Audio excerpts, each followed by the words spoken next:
Hello students, बच्चों welcome in my YouTube channel. बच्चों आज हम लोग जो है इलेक्ट्रोकेमिस्ट्री में एसर्शन और रीजन पर बेस्ड क्वेश्चन बताएंगे कि एसर्शन और रीजन पे किस तरह के क्वेश्चन आते हैं। और 12th बोर्ड एग्जाम में एसर्शन और रीजन पर बेस्ड आपका एक क्वेश्चन जरूर आएगा। उसमें आपके कई कंटेंट हो सकते हैं, जैसा कि इलेक्ट्रोकेमिस्ट्री में क्वेश्चन कैसा बन सकता है। स्टेटमेंट फर्स्ट स्टेटमेंट सेकंड लिखा हुआ है, फिर स्टेटमेंट फर्स्ट सेकंड का मतलब है स्टेटमेंट फर्स्ट आपका हो गया एसर्शन और स्टेटमेंट सेकंड हो गया आपका रीजन। तो एसर्शन स्टेटमेंट फर्स्ट और रीजन को कह दिया यहाँ पर स्टेटमेंट सेकंड। हो सकता है आपके एग्जाम में स्टेटमेंट फर्स्ट की जगह पर एसर्शन लिखा हो, स्टेटमेंट सेकंड की जगह पर रीजन लिखा हो।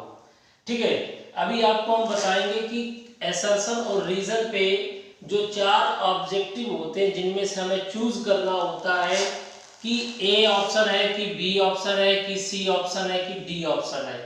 तो सबसे पहले हम यहाँ पर बताएंगे स्टेटमेंट फर्स्ट और सेकेंड अगर दोनों ट्रू हैं, यानी एसर्शन और रीजन दोनों ट्रू हैं और statement second is the correct explanation of statement first, मतलब यहां पर है एसर्शन को कहा गया है स्टेटमेंट फर्स्ट, यानी एसर्शन और रीजन दोनों सही हैं और रीजन उसका करेक्ट एक्सप्लेनेशन है एसर्शन का, तो हम विकल्प ऑब्जेक्टिव क्वेश्चन में ए चूज करेंगे। मैंने आपको बताया है स्टेटमेंट फर्स्ट को एसर्शन कहा जाएगा, स्टेटमेंट सेकंड को रीजन कहा जाएगा। अगर एसर्शन और रीजन दोनों सही है और आपका रीजन करेक्ट एक्सप्लेनेशन है एसर्शन का, तो ए विकल्प सही है, ए ऑब्जेक्टिव सही है। अभी यहाँ पर स्टेटमेंट के फॉर्म में लिखा है, जैसे यहाँ लिखा बी में क्या होगा, स्टेटमेंट फर्स्ट और सेकंड दोनों ट्रू है, यानी एसर्शन और रीजन दोनों ट्रू है, लेकिन स्टेटमेंट सेकंड यानी reason is not a correct explanation of statement first. अगर स्टेटमेंट सेकंड करेक्ट एक्सप्लेनेशन नहीं है स्टेटमेंट फर्स्ट का, तब हम जो है बी ऑप्शन को चूज करेंगे। अगर स्टेटमेंट फर्स्ट सही है, ट्रू है और स्टेटमेंट सेकंड गलत है, तो हम सी ऑप्शन को चूज करेंगे। अगर स्टेटमेंट फर्स्ट गलत है, स्टेटमेंट सेकंड सही है, तो हम जो है चूज करेंगे डी ऑप्शन। बच्चों स्टेटमेंट की जगह फर्स्ट की जगह हम एसर्शन कह सकते हैं, स्टेटमेंट सेकंड की जगह हम रीजन कह सकते हैं। जैसे एसर्शन गलत है और रीजन सही है, तो डी चूज करेंगे। तो बच्चों इस तरीके से आपको ये चारों विकल्प, चारों ऑब्जेक्टिव पता होना चाहिए। ए क्या कह रहा है, बी क्या कह रहा है, सी क्या कह रहा है और डी क्या कह रहा है। अभी हम क्या कहेंगे, एक क्वेश्चन आपको हम देंगे और वो क्वेश्चन आपका यूनिट 3 इलेक्ट्रोकेमिस्ट्री से रिलेटेड है। अब उसमें आपको बताना होगा ABCD में से कौन सा ऑप्शन सही है। तो सबसे पहले हम आपको क्वेश्चन बताते हैं। क्वेश्चन यहाँ पर स्टेटमेंट फर्स्ट, जिसे हम क्या कहते हैं, एसर्शन कहेंगे। एसर्शन यानी स्टेटमेंट फर्स्ट जो है दिया गया है assertion, during the electrolysis of water, यानी जब जल का, वाटर का जल अपघटन करते हैं, हाइड्रोलिसिस करते हैं in the presence of electric current. आपने 10th क्लास में भी पढ़ा होगा कि वाटर में जब हम इलेक्ट्रिक करंट डालते हैं तो एनोड और कैथोड पर कुछ गैसें प्राप्त होती हैं, हाइड्रोजन गैस और ऑक्सीजन गैस। एनोड पर ऑक्सीजन गैस और कैथोड पर हाइड्रोजन गैस। तो उसके बारे में बताया गया इलेक्ट्रोलाइसिस ऑफ वाटर। तो during the electrolysis of water 2 Faraday of charge will produce. कितने फैराडे चार्ज पैदा हो रहा है, 2 फैराडे। फैराडे का मतलब होता है 1 मोल इलेक्ट्रॉन का चार्ज, 1 मोल इलेक्ट्रॉन का चार्ज 1 फैराडे कहलाता है, जिसकी वैल्यू 96,500 होती है। करेक्ट वैल्यू होती है 96,487, लेकिन अप्रॉक्सीमेट में मानते हैं 96,500, जिसे 1 फैराडे कहते हैं, 96,500 कूलाम, यानी 96,500 कूलाम। तो 2 फैराडे का मतलब 2 × 96,500 26,500 कूलम चार्ज यानी इलेक्ट्रिसिटी को रिप्रेजेंट कर रहा है। अब यहाँ पर 2 फैराडे चार्ज प्रोड्यूस हो रहा है, मतलब उसको इलेक्ट्रोलाइसिस कराने के लिए, तो टोटल 33.6 लीटर गैस बन रही है। कितने लीटर गैस बन रही बच्चों? 33.6 लीटर गैस बन रही है, यानी गैस 2 बनेगी वाटर की इलेक्ट्रोलाइसिस कराने पर। एनोड पर ऑक्सीजन गैस, कैथोड पर हाइड्रोजन गैस प्राप्त होती है। तो दोनों का जो वॉल्यूम बनेगा वो 33.6 लीटर प्राप्त होगा एट एसटीपी। कहां पर प्राप्त होगा? एसटीपी पर। ठीक है बच्चों, आगे और जो दोनों गैस बन रही है, एक एनोड पर एक कैथोड पर प्राप्त हो रही है, इसलिए यहां पर टोटल गैस 33.6 लीटर प्राप्त होगी एसटीपी पर। आगे कह रहा है statement second, 2 Faraday of charge will produce, यानी 2 फैराडे चार्ज जो है हाफ मोल हाइड्रोजन गैस बना रहा है और 1/4 मोल बना रहा है ऑक्सीजन गैस। क्या ये सही एक्सप्लेनेशन है? तो अभी हम देखेंगे, सबसे पहले हम वाटर की इलेक्ट्रोलाइसिस कराएंगे। तो वाटर की जब हम इलेक्ट्रोलाइसिस कराते हैं बच्चों, वाटर ये है, उसकी इलेक्ट्रोलाइसिस कराते हैं, इलेक्ट्रोलाइटिक सेल में ही इलेक्ट्रोलाइसिस कराई जाती है। तो क्या होता है? हाइड्रोजन और ऑक्सीजन गैस बनती है। देखिए बच्चों, यहाँ 1 मोल है, तो जब 1 मोल वाटर की हम इलेक्ट्रोलाइसिस कराएंगे तो एनोड पर ऑक्सीजन गैस मिल रही है आधा मोल, यानी 0.5 मोल मिल रही है। देखिए वाटर में हाइड्रोजन का जो रेशियो है वो ऑक्सीजन से डबल है, तो हाइड्रोजन देखिए यहाँ पर H2 बनेगी तो 1 मोल बनेगी, लेकिन ऑक्सीजन जो बनेगी वो आधा मोल बनेगी, क्योंकि ऑक्सीजन मॉलिक्यूलर फॉर्म में O2 ग्रुप में रहता है। तो यहाँ एक ऑक्सीजन को O2 ग्रुप में लिखेंगे तो हाफ लिख देंगे। अब ये बैलेंस हो गई रिएक्शन। अब इसमें एक बात ध्यान समझिए कि 1 मोल वाटर में ऑक्सीजन कितनी है? 1 मोल ऑक्साइड के फॉर्म में है, O-2। तो जब ये ऑक्सीजन में बदलेगी तो ये अपने में से 2 इलेक्ट्रॉन रिलीज कर देगी, यानी 2 फैराडे इलेक्ट्रिसिटी यहाँ पर चाहिए, तब ऑक्साइड को O2 में बदलोगे, वो भी हाफ O2 में। हाफ O2 का मतलब हो गया 0.5 मोल। तो इस तरीके से 2H प्लस आयन, अगर हम 2H प्लस आयन को H2 में बदलेंगे तो 2 फैराडे इलेक्ट्रिसिटी चाहिए।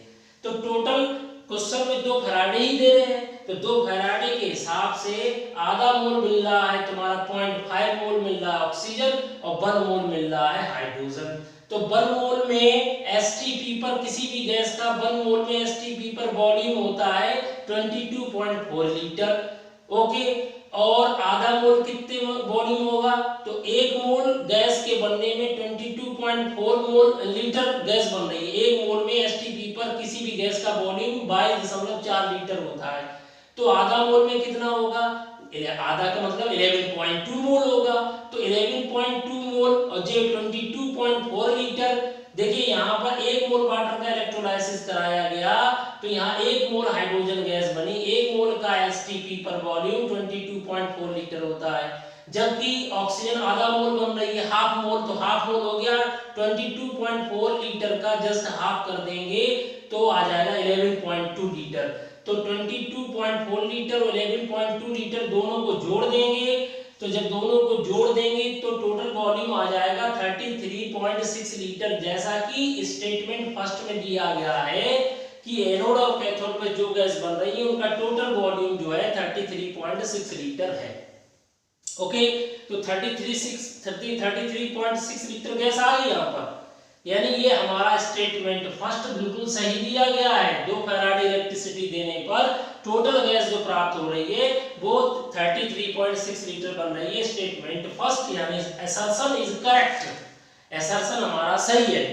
अब कह रहा है कि स्टेटमेंट सेकंड में कि जब 2 फैराडे इलेक्ट्रिसिटी दी जाएगी तो क्या हाफ मोल यानी हाफ मोल हाइड्रोजन गैस और 1/4 मोल ऑक्सीजन गैस मिलेगी? ऐसा नहीं है, क्योंकि 2 फैराडे इलेक्ट्रिसिटी पर हम अभी बता चुके हैं 1 मोल हाइड्रोजन गैस बनेगी और आधा मोल ऑक्सीजन गैस बनेगी। यहाँ दिया गया है कि 2 फैराडे इलेक्ट्रिसिटी पर 1 मोल हाइड्रोजन के बजाय यहाँ दिया गया है 1/2 मोल, तो ये गलत दिया गया है 2 फैराडे के केस में। हाँ, अगर यहाँ 1 फैराडे कहते 2 फैराडे की जगह पर तो 1 मोल का आधा हो जाता हाफ मोल हाइड्रोजन गैस, तब ये सही होता अगर यहाँ 2 की जगह 1 होता। तो 2 फैराडे में उतना ही मिलेगा जैसा कि हमने पहले बताया है, 1 मोल हाइड्रोजन गैस और आधा मोल ऑक्सीजन गैस। यहाँ दिया गया है हाफ मोल हाइड्रोजन और 1/4 मोल ऑक्सीजन। तो स्टेटमेंट सेकंड यानी एक्सप्लेनेशन गलत दिया गया है। ओके, यानी हमारा statement first assertion is correct but statement second explanation is not correct. तो इसका मतलब इसमें से कौन सा ऑब्जेक्टिव हमारा सही होगा?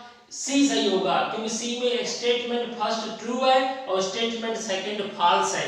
असर्शन करेक्ट है और एक्सप्लेनेशन गलत है, इसलिए इसका हमारा ऑब्जेक्टिव क्वेश्चन में सी विकल्प यानी सही ऑप्शन बिल्कुल करेक्ट है। तो बच्चों इस तरह के क्वेश्चन अगर एग्जाम में आ जाएंगे तो आपको सॉल्व करने में आसानी होगी, अगर आपको चारों विकल्प ये चारों ऑप्शन आपको सही से पता हो कि ए क्या कह रहा है।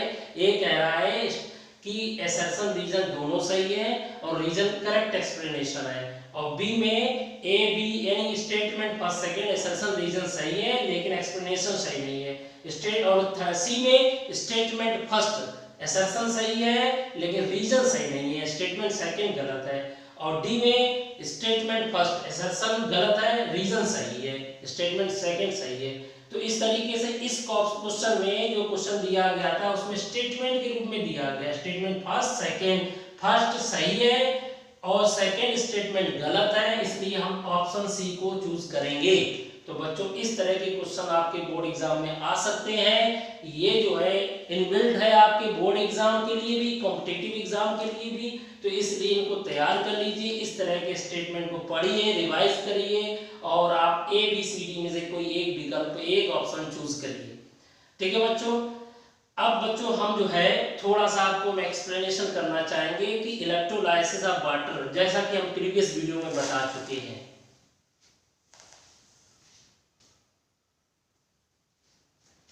बच्चों जब हम इलेक्ट्रोलाइसिस कराते हैं तो आपको बता दें, एक यहाँ पर इलेक्ट्रोड होता है, एक एनोड एक कैथोड, और दोनों इलेक्ट्रोड को हम वाटर में डाल देते हैं। वाटर यहाँ पर क्या है, यहाँ पर एक तरह से इसकी इलेक्ट्रोलाइसिस करानी है, और वाटर के साथ साथ थोड़े से एसिड्स वगैरह डाल देते हैं H+ आयन, जिससे रिएक्शन फास्ट हो और वाटर का ये जो बॉन्ड होता है HOH बॉन्ड जल्दी टूटे।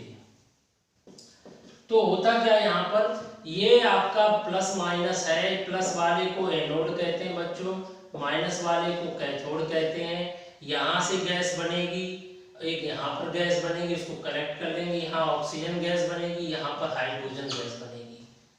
तो अब इसमें रिएक्शन में क्या होता समझिए, जब वाटर को जब हम इसमें H+ आयन डालेंगे, हाई वोल्टेज करंट डालेंगे, तो ये दो भागों में टूटेगा, H+ और OH- आयन। अब होता क्या है, एट एनोड, एनोड पर यहाँ पर आएगा OH- आएगा। क्यों आएगा एनोड, एनोड प्लस का होता है, तो माइनस वाला पोर्शन आके यहाँ इलेक्ट्रॉन रिलीज कर देगा, यहाँ वाटर बनेगा, ऑक्सीजन गैस बनेगी और प्लस आपके इलेक्ट्रॉन रिलीज होगी। अगर हम यहाँ पर 2 ले लें तो 2H+ आयन ले लेंगे अगर हम लोग, तो यहाँ पर H2O प्लस हाफ O2 बनेगा। देखिए यहाँ पर 2H+ आयन 2OH, H2O बन गया, O2 यहाँ पर हाफ बनेंगे क्योंकि यहाँ 2 ऑक्सीजन है बच्चों, एक ऑक्सीजन ये हो गया, एक ऑक्सीजन ये हो गया, 2 इलेक्ट्रॉन रिलीज हो गए। तो यहाँ पर आप देखिए ध्यान से हाफ O2 बन रहा है। इसी तरीके से एट कैथोड पर बच्चों, कैथोड पर माइनस होता है, 2H+ आयन आएंगे और 2 इलेक्ट्रॉन लेकर के यहाँ पर हाइड्रोजन गैस बनाएंगे। अब हमने 2 बैलेंस करते समय 2 क्यों लगाए, क्योंकि बच्चों 2 फैराडे इलेक्ट्रिसिटी, ये 2 मोल इलेक्ट्रॉन है, 2 मोल इलेक्ट्रॉन को 2 फैराडे कहते हैं।